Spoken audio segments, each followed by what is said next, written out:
Okay, this video is about Socrates and Plato.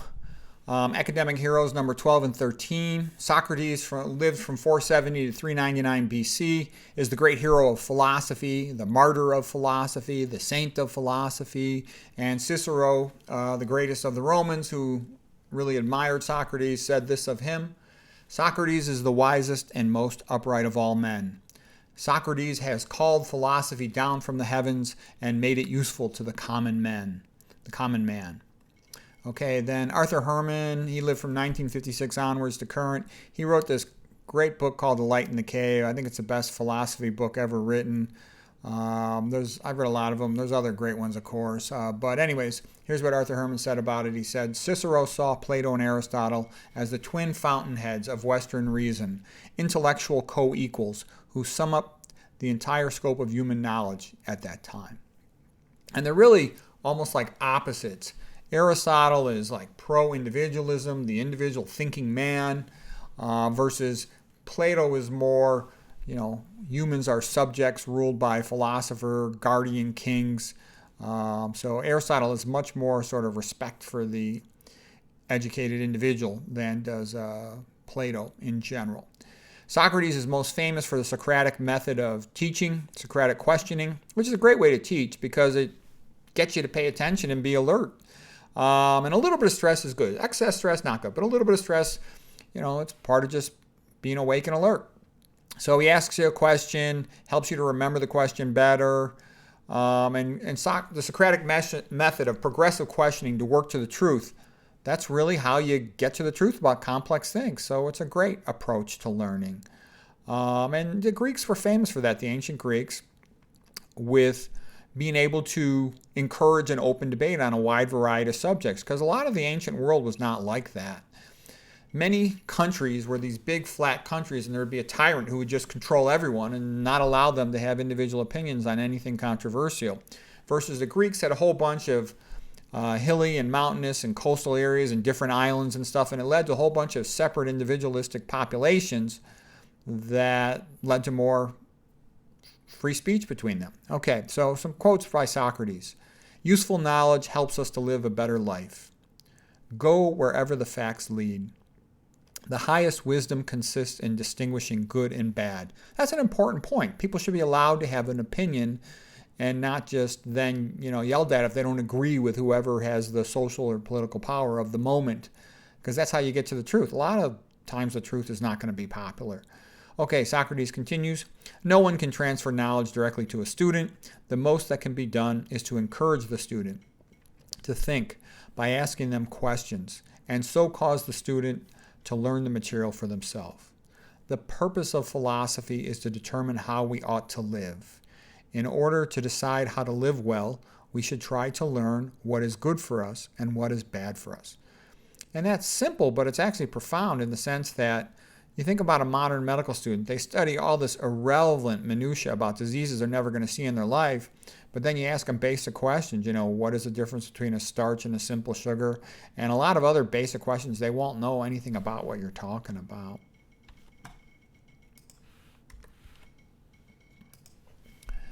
Okay, Socrates continues.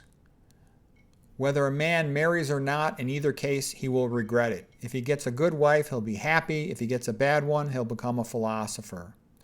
The beginning of wisdom is the definition of terms.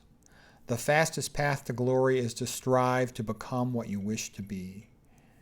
To do good to others benefits our own souls. When the debate is lost, slander becomes the tool of the loser. During Socrates' trial, the courtroom questioner asked him, aren't you ashamed of going around behaving in such a way that everyone in Athens hates you?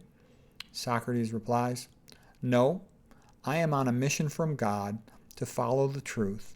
Wherever it leads, I would be ashamed of myself if I didn't do this.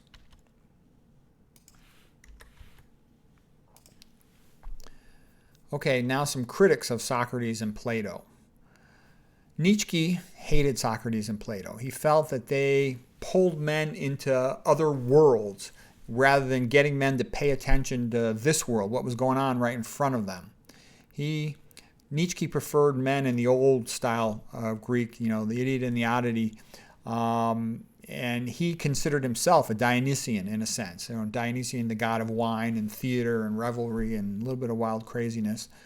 And he thought that Socrates and Plato were Apollonian wussies. So Apollo was sort of the god of wisdom and is much more thoughtful. But in Nietzsche's opinion, he was also kind of wimpy. And in a sense, what Nietzsche was saying is that the ancient traditions of the Iliad and the Odyssey, the warrior Greek, the strong man, helped keep the Greek people free. And that these philosophers come along like the sophists and, well, especially like also Socrates and Plato, and they sort of created a lack of respect for some of the ancient Greek culture, and that to some extent wimpified the Greeks. And Nietzsche thought that was a bad thing. And there's been a lot of similar philosophical opinions over the course of history. For example, Edward Gibbon, the author of The Fall of the Roman Empire, felt that the Christianity had weakened the Romans. Machiavelli in Italy around 1500, he felt that Christianity had weakened the Italians. Okay? There's different ways to look at that. Other people said it was simply because there was a bunch of individualized city-states that did not unify and therefore could not hold off the French, for example.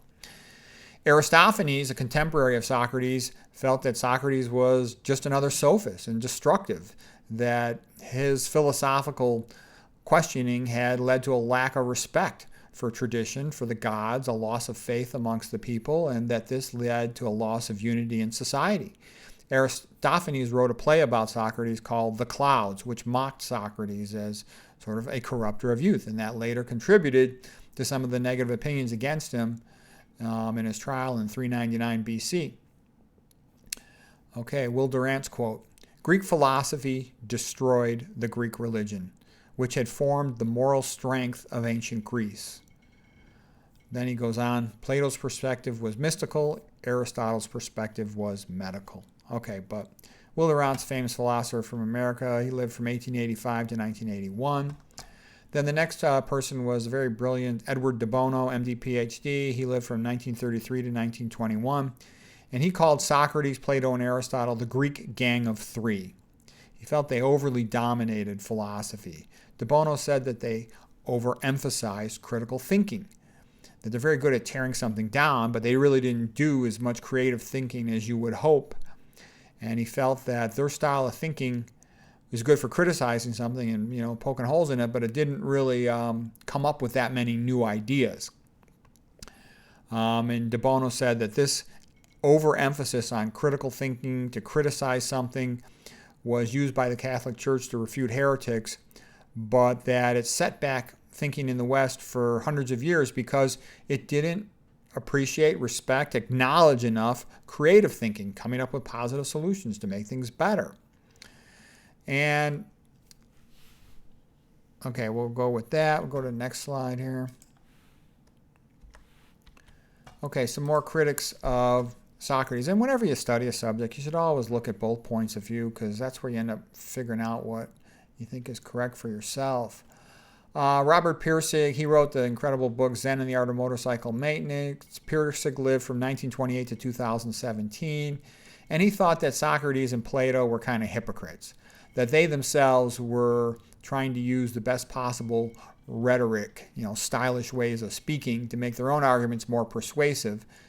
And he also felt they underestimated the arete sense of the earlier Greeks. So here's a long quote from Pirsig. "The halo around the heads of Plato and Socrates is now gone." Phaedrus, who was talking with Socrates, now sees that they are consistently doing exactly that which they accuse the sophists of doing. They're using emotionally persuasive language for the ulterior purpose of making the weaker argument in the dialectic seem the stronger.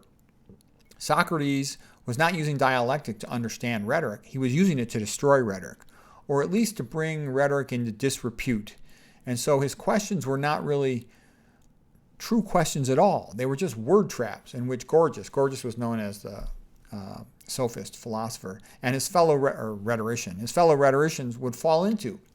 Phaedrus would have asked, what evidence do we have that the dialectical question and answer method of arriving at truth comes before everything else? we have no evidence whatsoever that dialectic comes before everything else. And if that statement is isolated and itself given scrutiny, it becomes ridiculous. Here's this dialectic, like Newton's law of gravity, sitting by itself in the middle of nowhere, giving birth to the universe. Hey, it's asinine. Dialectic, which is the parent of logic. So dialectic is a conversation, and that led to logic, came itself from rhetoric. Rhetoric is in turn a child of the myths and the poetry of ancient Greece. That is so historically, and it is so by any application of common sense. The poetry and myths of the ancient Greeks were the response of a prehistoric people to the universe around them, made on the basis of quality. And quality means like arete, a sense of intuitive excellence, what a man just recognizes as good or great. And it is quality, arete, not dialectic, which is the generator of everything we know. That's from Robert Pirsig and his book Zen and the Art of Motorcycle Maintenance, which is a great book. It's another one of the all-time great philosophy books. And, part of what this is all about is just the obvious point that if you let a person's mind pursue knowledge about something that they're interested in, they can do incredible achievements. People are very smart when they're pursuing something that they really care about, and they're kind of lazy and stupid if they're forced to study something they don't want to. They just passively, aggressively decline to do so, and they don't achieve much, which is how most education is. Walter Fisher was another expert in communication. He lived from 1931 to 2018, and his view is a lot like Robert Pirsig from Zen and the Art of Motorcycle Maintenance, and he emphasized what he would call the quality of an argument. It's called the narrative paradigm. How good is the story? That can be more important than how accurate is the logic.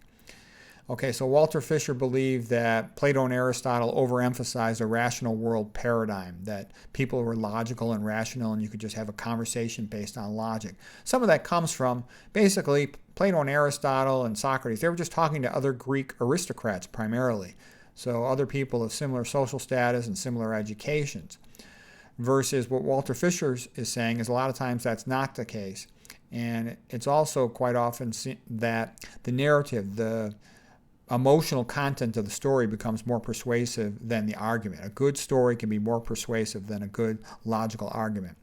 So overall, my opinion, I love Aristotle. The more you study him, the more you like him, the more good things you'll see came from his way of thinking and behaving. I really like Socrates a lot. Socrates is sort of intertwined with Plato, though, because Socrates never wrote his own books. Plato just wrote all the dialogues, and Socrates was the hero of them. So sometimes Plato, you think, was speaking through Socrates, if you will. And I respect Plato, but I don't really like him because Plato was very much against freedom for the masses. And I think this stuff is worth knowing about because these are the early traditions of Western culture, and all through the history of the world, most of the time, populations have been in servitude as serfs or slaves, and understanding freedom, what generates it and what blocks it, is a useful thing if you ever hope to have some.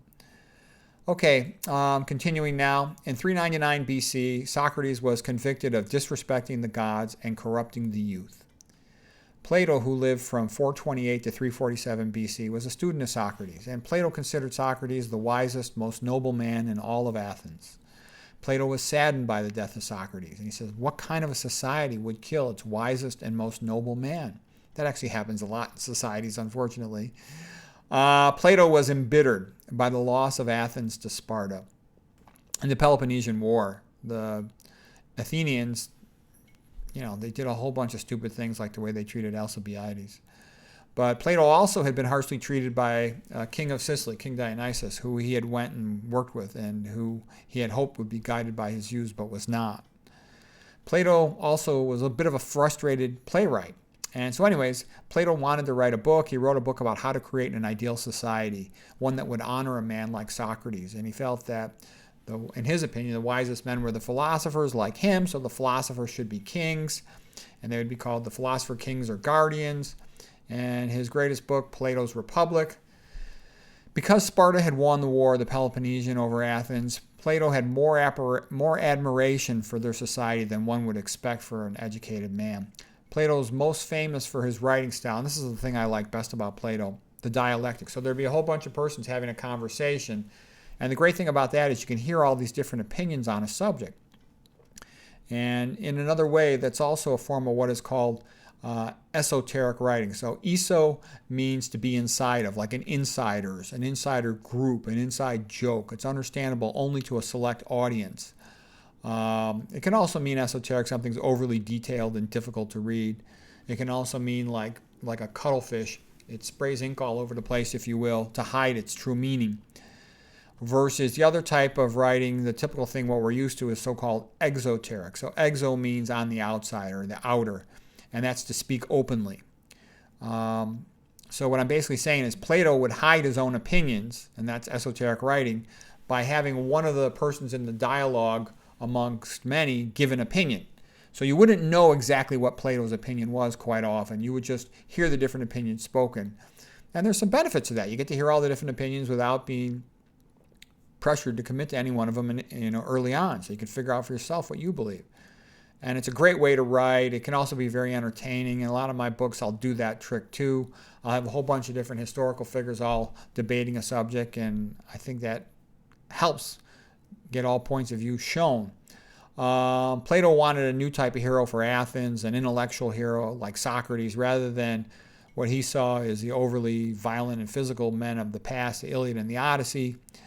Plato's most famous metaphor is the allegory of the cave, where the ignorant masses are living down in a cave and all they can see is the shadows on the wall of the cave, and they think the shadows are real. And Socrates is a prototype of the enlightened man who walks up out of the cave into the true sunlight, sees reality, sees nature and everything. And then if he tries to go back, though, the people in the caves don't want to hear it. It's kind of like when somebody learns to become a vegan and they go back and talk to the meat-eating, processed food-eating masses. They don't want to hear about the vegan diet. Okay, so here's a quote from Socrates. If anyone tried to release the people from the cave and lead them up out of the cave, the rulers of the cave would kill him. The bitter truth is that most people prefer to live in the cave. They get upset, even furious, when someone challenges their fondest illusions. Unfortunately, that's all too true. Okay, Plato now continued. Plato promoted a view of life, society, the ideal society, kind of like Darwinism. He felt that people should be bred like farm animals. You pick the ones that you want to breed, let's say to create a warrior or to create whatever type of person you want. And so that's sort of like eugenic marriages, okay? And he didn't even think the children should be raised by the parents. They should be, raised by the society for whatever they were going to be trained to become. And he felt they should not be free to their parents or whoever was raising them to teach them anything they wanted. They should only be taught what was approved by the philosopher guardians. So you can see how controlling Plato was. And Plato didn't have much respect for people's intellects. Plato said, the people have no understanding, and they only repeat what the rulers are pleased to tell them. Plato promoted a collectivist society like the Spartans, with no private property and no poetry. So Plato's society was kind of like an early form of communism. And again, people don't like that. People want to own stuff. People want to be free to do what they enjoy.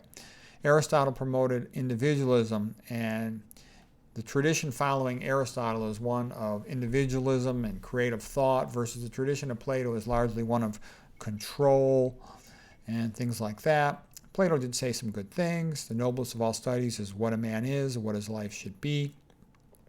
No man is more hated than he who speaks the truth. Philosophy is the love of learning and the love of wisdom. When men speak ill of you, live so that no one will believe them.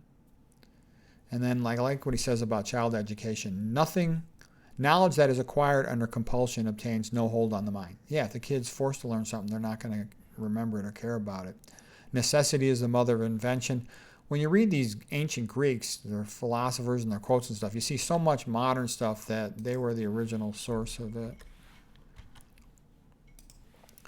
Okay, Plato, academic hero number 13, continued. He who is only an athlete is too crude, too vulgar, too much a savage. He who is only a scholar is too soft, too effeminate. The ideal citizen is the scholar-athlete, the man of thought and the man of action. The beginning of a work is the most important part of a work. Those who tell the stories rule the society. The first thing will be to establish a censorship of the writers of fiction, and to let the censors receive any tale of fiction which is good, and to reject the bad. And we will desire mothers and nurses to tell their children the authorized versions only. So that's, Plato totally trying to control the narrative and what's taught to children. That's a way, a tyrant controls people, limits their range of knowledge and thought. So Plato continues, democracy passes into despotism. When a tyrant first appears, he calls himself the protector. Democracy passes into despotism. So that's it. Hope that was helpful.